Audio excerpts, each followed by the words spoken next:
I find Nathaniel in the sitting room. Good morning. You've just missed Bradley, I'm afraid. I know, I passed him in the hall. I wasn't looking for him. I was looking for you. Ah, well, what can I do for you? I was hoping to be able to do something for you. That doesn't sound suggestive at all. I'm planning to make dinner for everyone tonight. Do you like spicy Indian food? Be honest, please. I don't think I've had Indian food, but I'm afraid I don't generally enjoy hot spices. Still, I'm sure some of the others will appreciate it. But I want to make something that you'll like, too. What's something you do like, then? I have always been fond of salmon quiche. Salmon quiche? I like quiche. I've never had it with salmon, though. I think there was some frozen salmon, but I'd rather not cook with meat. That's right, you're a vegetarian. I wouldn't ask you to go against your faith. It's not a religious thing. I mean, I suppose it is a little bit, because my family never fed me meat growing up. Mostly, I don't think it's fair for us to kill helpless animals to eat them. I see. Well, if eggs and milk are all right for you, I'd be perfectly happy with some other kind of quiche. Spinach, maybe. That should be alright. I've never made a quiche, though. Do you have a recipe? I'm not certain. I don't generally cook. Then your chef must keep cookbooks somewhere in the house. Unless all your recipes are family secrets, passed down from generation to generation and never shared with commoners. Commoners? What do you think that I am? Well, Atlanta is part of England, and you have a queen, so you could be some sort of nobility.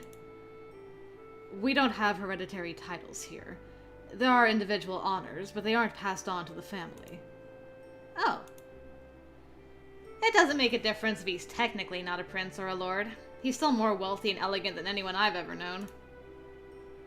Anyway, I believe that cookbooks would most likely be in the pantry office. There's an office in the pantry? Or a pantry in the office? Come and see. He leads me through the house, past the kitchen. Oh, a new room! To a small, plain-looking room, which contains books and spices behind protective glass. A day planner lies open on a desk against the far wall. I don't come in here often.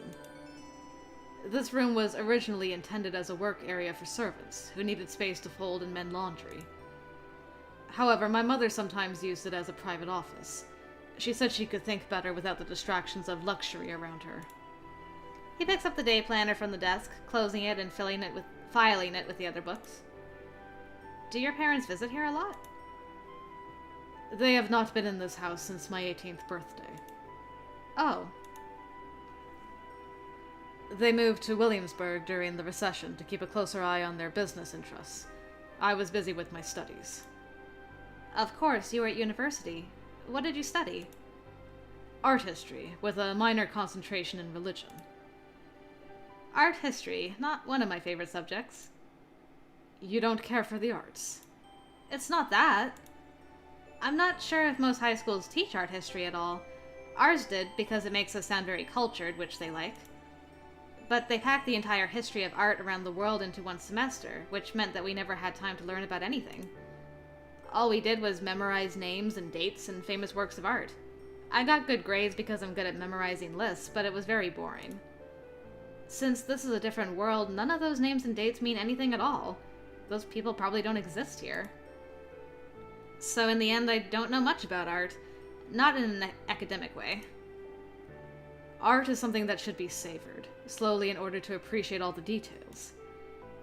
He obviously appreciates beautiful things from the look of this house and his fine silk robes. Despite my schooling, I'm not as cultured or sophisticated as he is. I want him to think well of me, but I don't want to pretend to be something I'm not. So I search for something to say that's both positive and true. I like art when I can explore it at my own pace. When I was little, my parents took me to antique shows. I hated it if they tried to take me around and make me look at Persian rugs and old silverware. But when they let me go around on my own, I found clocks and watches and thimbles, and I liked those a lot. Antique clocks and watches are great because they're working machines, but they're so pretty. Some of them have the moon and the sun rotate. Oh, I forgot. You don't like old clocks. I appreciate the look of tall clocks. I just don't like listening to them tick all day long. When it's the only sound I can hear in the house, it becomes unpleasant. I hear ya. Yeah, that could get annoying. We had a small ticking clock, but I couldn't hear it unless I was in the room with it and very quiet. Between Raja and my family and the television. You do have television in this world, don't you? Yes, but much of it seems to be too loud and in poor taste. I would rather spend my time listening to music. That sounds nice. Nathaniel takes a moment to scan through the shelves, finally picking out a book and handing it to me. Segue for just a moment. I just want to insert here that I really like how he and Janet have these, like, very nice, pleasant conversations about subjects. It just feels, I don't know, it feels nice that they just, like, talk about art and their backgrounds and things, and it doesn't get, like, too personal. It's very nice. Anyway, I'm just waiting for something horrible to happen. I got this sense of foreboding, like something's gonna explode in this room. Like, she's gonna find something about Bianca, and that's gonna start a thing. I don't know. Okay. Keep going. Maybe I'll just be pleasant. We're just here for quiche. No Indian food, no parathas, no nothing. We're just here for some quiche recipes. I believe there's a recipe for quiche in here, but don't worry too much about it. I'm sure whatever you make will be fine. I want to do my best. I'm sure you will. As we prepare to leave the room, my eye falls on the desk again. What can I put my foot in my mouth over this time? Nathaniel has a bachelor's degree. He's gotta be in his 20s. If his parents haven't been here since he was 18, who was using that day planner? The butler? Okay, she didn't say anything. Nothing exploded. Ugh, but we're starting to get suspicious.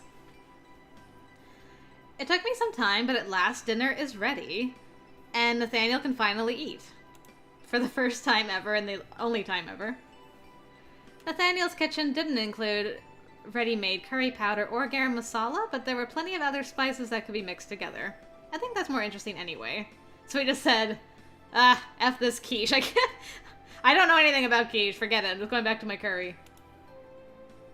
Unless, did she just make quiche for him specifically? And curry for everyone else? Cooking is a bit like chemistry, except you're not supposed to make things explode. Good chutney is beyond me, though, even if the right ingredients had been here. So that limits what dishes I can present well. My father would say that a good dinner party should have many different dishes available so that the guests can try a little of everything until they find something they like. If you serve only one dish and someone doesn't like it, it's a problem. Nathaniel. Of course, if my father were holding a dinner party, he'd just have it catered, and then it's easy to have a wide selection.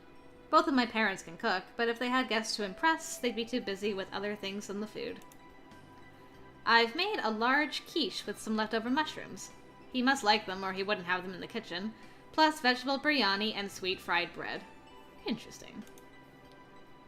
Is it done yet? I'm starved. Yes, come on in. The boys begin to filter in and take their seats. Linz tilts his head curiously, drawing in a long, slow breath of air through his nose and holding it for a few moments before exhaling. All right. He doesn't say anything more. Thank you very much for preparing all this for us. Wait until you eat it before you say that. I know I'm not a bad cook, but I don't know what they like either. Anyway, help yourselves. There should be enough. I dished some onto my own plate without waiting for anyone else. I'm hungry. The others follow suit, a little more cautiously in some cases. Is there any meat in this? No, it won't hurt you to eat some vegetables. Unless someone has allergies they didn't tell me about. Vegetables are a side dish. I'm not forcing you to convert. No, but you are forcing me to eat quiche. What's wrong with quiche? It's kinda girl food. I have never heard this in my life. What? Quiche is delicious. Get out of here. His eyes meet Albin's in a brief, amused agreement. Then they remember that they don't like each other and quickly look away. Hey, they were friends for half a second. Good job, everybody. I'm sure it will be fine. The meal progresses quietly for a bit as everyone samples the food. You could have the vegetable biryani if you don't want the girly quiche. Gosh. As expected, Nathaniel takes only a small amount of my spicy vegetables. Linz, too, is mostly eating the quiche and bread. However, he seems to be eating quite slowly with a distracted expression, so he might take more biryani later. Interesting. Despite his complaints, Albin seems to be eating the quiche, unlike Bradley, who only took a tiny sliver. So, how's the procedure going? What? The thing. With the force field? To overload it? Yes, that. He sets his fork on his plate. Everything is proceeding according to schedule. The stored charge continues to increase. It's hard to imagine needing so much power that it would take days to build up the charge. Short circuits burn out very quickly. They also have a distinct tendency to explode, which might be entertaining to watch from outside the house. Even for you, that would be an expensive disaster. Certainly. I myself am irreplaceable. At least until you find a way to copy yourself. Can you do that in this universe? Not yet. And thank goodness for that. I know it's too soon for you to know, but if you do end up remaining here, do you have any ideas of what you want to do with your future? Well, I was thinking about becoming a doctor, but I don't know. I have an awful lot to learn about how things work here. You might also be able to discover future advances that you already know about. Isn't that cheating? Would you rather keep the information secret and let lives be lost needlessly? No, of course not. I can see it now. Dr. Bhaskar charges to the rescue, heroically performing unknown procedures on dying patients over the protests of her shocked co-workers because there's no time to explain when lives are at stake. My parents would be so proud. Except that they would never know. In their hearts, they would. It's kind of you to say that. In their hearts, they'd probably believe I was murdered. They surely wouldn't believe I'd run away, not after last year. I've been making the best of things. I haven't given up. And if I had just run off, I'm not sure they'd be happy to see me back. Hey Janet, is there any dessert? I didn't make any, but there's still plenty of ice cream in the freezer. That'll do. Well, at least one person thinks my dinner was a success. And Nathaniel got to eat as well, so that's good. After dinner, I pick up a book from the library, intending to curl up and read. But for some unknown reason, I find myself wandering through the rooms of the mansion, unable to relax. No, I do know the reason. I'm just having trouble admitting it to myself. I'm afraid. Nathaniel is kind and generous and thoughtful. He's not threatening at all. Except that sometimes I feel like he's so perfect that he makes my own awkwardness look even worse. I think I'm a nice person. I know I'm a smart one. My family is upper middle class. But I'm not a princess. If I told him that I liked him, I'm afraid I'd fall over myself in the process and get horribly rejected. He wouldn't laugh. I know that. I trust him. But when I think about trying to say how I feel, my tongue freezes in my throat. My head says that if I don't speak up, I'm a foolish coward. My heart says that if I do speak up, I'm courting disaster. If he's only spending time with me to be polite, won't it be awkward if I force the issue? If I like him and he doesn't like me, he won't want me to stay in his home. Is it enough just to be around him as a friend and nothing more? I don't want to be a coward. I don't want to be a fragile flower who waits for a hero to pick her. But I don't know how to say what I want. And so I keep pacing, wandering from room to room. And right onto his path. Hi. Hello. Were you looking for something? I was trying to avoid something. Not really. I just wasn't sure what to do now that dinner's over. Yes, thank you for cooking. I'm afraid I haven't been the best of hosts without Robert here to organize. I should learn to be better in the kitchen myself. I'm sure you'd do well if you tried. Perhaps. Okay, Janet, think of something. You mentioned that you like to listen to music sometimes, to relax. It might be nice to hear something. Certainly. Have a seat. I'll put something on. If he puts on Claire de Lune, I'm out. I seat myself stiffly on the couch while he opens the cabinet to access the sound system. It's not the most comfortable of couches, but it is a pretty one. Nathaniel selects something that sounds like classical music, but completely unfamiliar to me, of course. That's pretty. I've only heard this when there's like something romantic going on in this game, so now I'm worried. Oh, he looks so sad. Oh no, abort! Abort everything! I don't want to do this! I feel like a monster! Oh. Yes. He sits on the couch beside me, tilting his head back slightly, his eyes hooded in thought. The world is filled with beauty, but much of it is fleeting. He himself is beautiful, and so sad.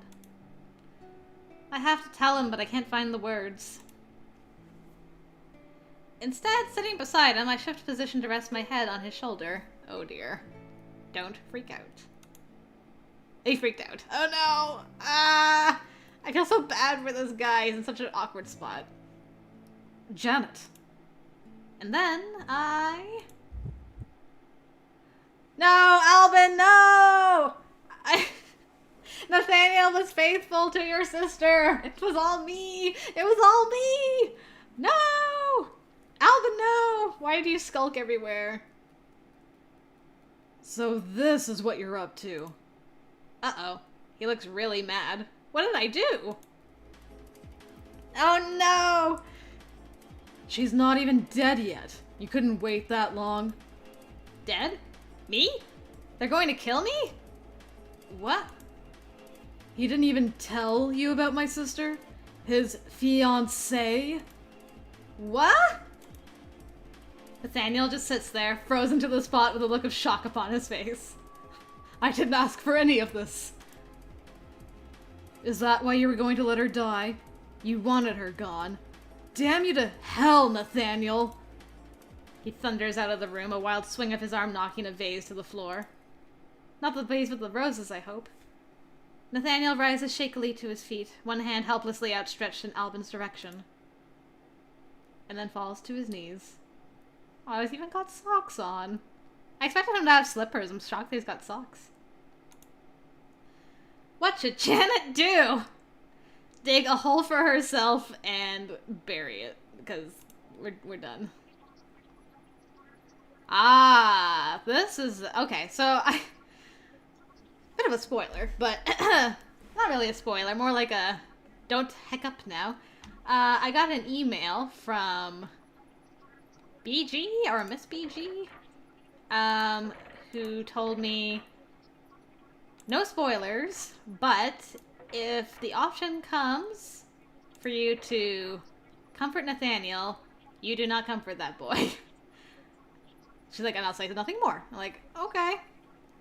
So apparently we're not supposed to comfort Nathaniel right now. We need to chase Albin. How am I supposed to get to you, sir?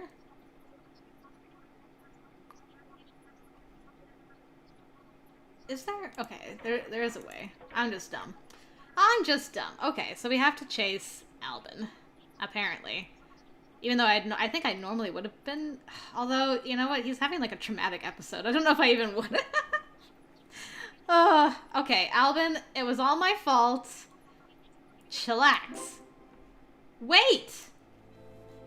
We need to patch things up between Nathaniel and Albin anyway. How dare Albin accuse Nathaniel of something like that? I've got to clear this up right away. I chase after him. Nathaniel didn't do anything. It was all me. I asked him to play the music. I put my head on his shoulder. He never even knew I liked him. He was only being polite. He never betrayed your sister. How would you know? Because I know what kind of person he is. And you should too. I don't think I've ever seen this expression on Albin's face, actually. He looks kind of resigned. I know. I didn't really mean it. Then what was all that about? Then I remember. Don't take Albin too seriously. He's having a hard time right now. Someone close to him is very ill. Your sister. Is she really dying? Bianca... He balls up his fists and opens his hands again uselessly. I guess that means yes. I'm sorry. That must be awful, especially since you're trapped in here with us and you can't even go see her. But it's awful for Nathaniel, too. Didn't you see the look on his face? You really hurt him. I suppose it would be too much to expect Albin to apologize. Nathaniel wouldn't demand it of him anyway. Whoops. That was me double-clicking for once. Still, there's something I don't understand. What did you mean about him letting her die? His glistening eyes meet mine, and for a moment I don't think he'll answer. Bianca... They had been fighting. Something... She was talking about canceling the engagement and coming home. Oh. And then she was struck down. Struck? You don't think Nathaniel hurt her? No! Then what? The stress. Being upset might have triggered her collapse. Love should have given her the strength to fight. But He should have done more. He shouldn't have accepted it. He shouldn't have accepted her breaking up with him? You don't understand anything. Because you speak in riddles, man. That's why I'm asking. Just leave it. Leave me alone. Once again, he flees the scene of the crime. This time I don't follow. Nathaniel had a fiancée. And they broke up? Or did they? At the least, they were having problems. And then she became extremely ill. Albin blames him. From his reaction, he blames himself. He must feel awful. And now we're all cut off from the outside world, and Nathaniel has no way to know what's happening to her. But if they broke up, then that means he's... No! I shouldn't even think about that. Maybe sometime in the future, I'll have a chance. But for now, Nathaniel is off limits. Girl. Still, I wonder what did happen between them. Will they get more answers? Poor Nathaniel's just left in a heap on the floor. I find myself in darkness, lost and alone. I've been wandering for so long.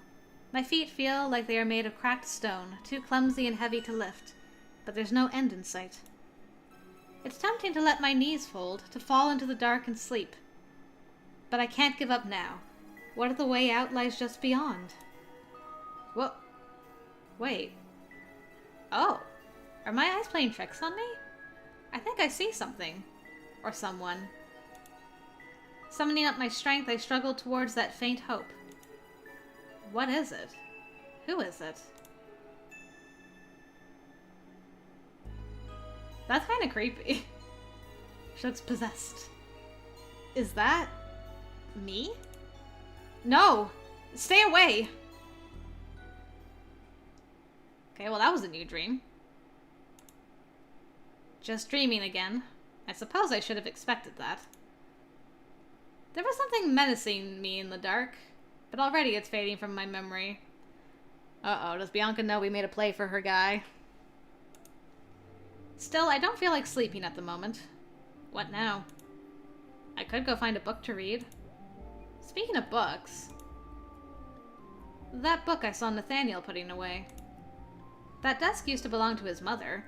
It stands to reason that it might have been used by his girlfriend. Do I dare sneak down to take a look? Why are you like this? Why are you so curious? I want to know more about this girl. Who was she? What was she like? Was she going to marry Nathaniel? Did she really break up with him? If we are trapped for good in this universe, Nathaniel has invited us to stay in his home. That means his girlfriend is an important person to us. If they are still together, we have to get along. Yeah. It's not because I'm jealous. It's important information. Yeah. I just hope Linz isn't snooping around tonight. I really hope Linz is snooping around tonight. I don't hear anything. He's very sneaky, though.